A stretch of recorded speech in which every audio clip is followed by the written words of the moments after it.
திருக்கழுக்குன்றம் பேரூராட்சிக்கு உட்பட்ட பகுதிகளில் 3,75,00,000 ரூபாய் மதிப்பீட்டில் நகர்ப்புற வளர்ச்சி மேம்பாட்டு பணிகளை பேரூராட்சி தலைவர் யுவராஜ் அடிக்கல் நாட்டி துவக்கி வைத்தார். செங்கல்பட்டு மாவட்டம் திருக்கழுக்குன்றம் பேரூராட்சி 18 வார்டுகளை கொண்டது. பேரூராட்சி கட்டிடம் கட்டி 50 ஆண்டுகளுக்கு முன்பு 1970 அன்றைய காலகட்டத்திற்கு ஏற்ப சிறிய அளவில் கட்டப்பட்டது. அதனை இன்று வரையிலும் பயன்படுத்தி வருகின்றனர். தற்போது பேரூராட்சியில் மக்கள் தொகை அதிகரித்து காணப்படுவதாலும் மக்களுக்கு தேவையான பணிகளை செய்வதிலும் மன்ற கூட்டங்கள் நடத்துவதற்கும் போதிய இடவசதி இல்லாமல் பேரூராட்சி நிர்வாகம் அவதிப்பட்டு வரும் நிலையில் தற்பொழுது கட்டிடமும் வலுவிழந்து காணப்படுகிறது.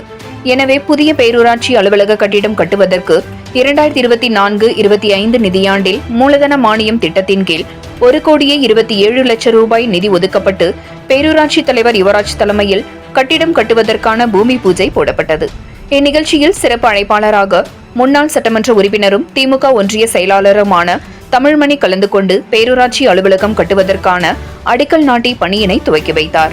அதனைத் தொடர்ந்து கலைஞரின் நகர்ப்புற வளர்ச்சி மேம்பாட்டு நிதியிலிருந்து 2,47,00,000 ரூபாய் மதிப்பீட்டில் உழவர் சந்தை அமைப்பதற்கான கட்டுமான பணிகளை பூமி பூஜை போடப்பட்டு அடிக்கல் நாட்டி துவக்கி வைக்கப்பட்டது. இந்நிகழ்ச்சியில் பேரூராட்சி மன்ற வார்டு உறுப்பினர்கள் மற்றும் திமுக நிர்வாகிகள், பொதுமக்கள் என பலர் கலந்து கொண்டனர்.